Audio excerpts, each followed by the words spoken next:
Hi, I'm Michael, And I'm Helen. and we are the Presentation Maestro. And this is the second video in our mini-series of presentation myth-busting. But before we go any further, can I just share part of our philosophy, and that is really whatever works, whatever gets you the results you want.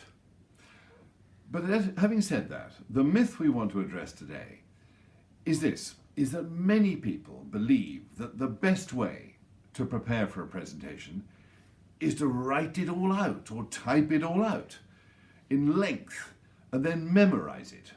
And if they're really keen, then practicing it into a recorder, maybe in the shower or the bath.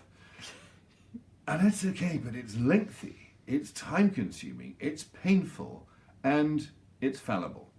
Mm-hmm. And it is largely based on a fear.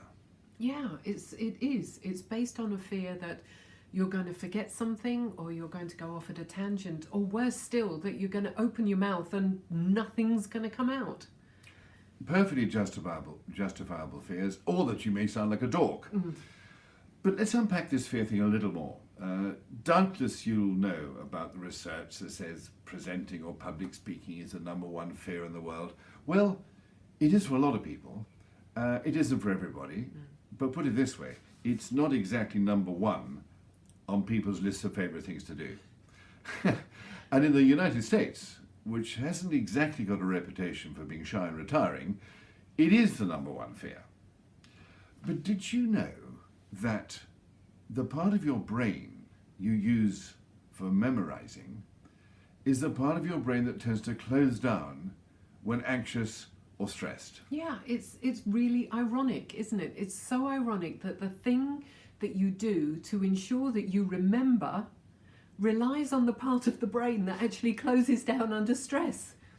And memorizing things, actually, it overloads your brain. Yeah. And okay, let me use a little analogy. Maybe you're old enough to remember this, or maybe not. But there used to be suitcases that you had to carry. You picked them up and you actually carried them. There were no wheels, you just humped them. Yeah. And they were really heavy, and you got a couple of paces and had to put them down, and you'd swap hands to try and make it easier. And eventually somebody created a little trolley, and I don't know if you ever invested in one of these. I did. I still have it. And it's a tiny little trolley on wheels, but you put your case on and you strapped it on with bungee cords and then you'd go over a curb or something like that, and the case would fall off and the contents would come out, and you'd have to stuff it back in, try and get the case back up. It was a nightmare. It was easier than carrying them, but it still wasn't easy until some genius said, why don't we put the wheels on the case? Yeah. And nowadays, it's almost impossible to buy a suitcase without wheels on it, and for a very good reason. Yeah. And actually, would you believe, as a species, we put a man on the moon before we put wheels on a suitcase? I mean, how bizarre is that? What were we thinking?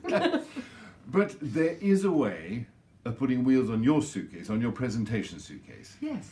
that makes the preparation a hell of a lot easier and a hell of a lot faster. Yeah. It's actually using things, simple things like colour, space, and pictures. Complete the phrase, a picture's worth I'm not going to say it. 1,000 words. So, in summary, to sum up, many people believe, that the best way to prepare is actually writing everything out in full, or typing it, and then memorizing it. Yeah. But actually, it's far easier and quicker and more effective for you remembering what you want to say if you use colours, space, and in particular, pictures. Absolutely.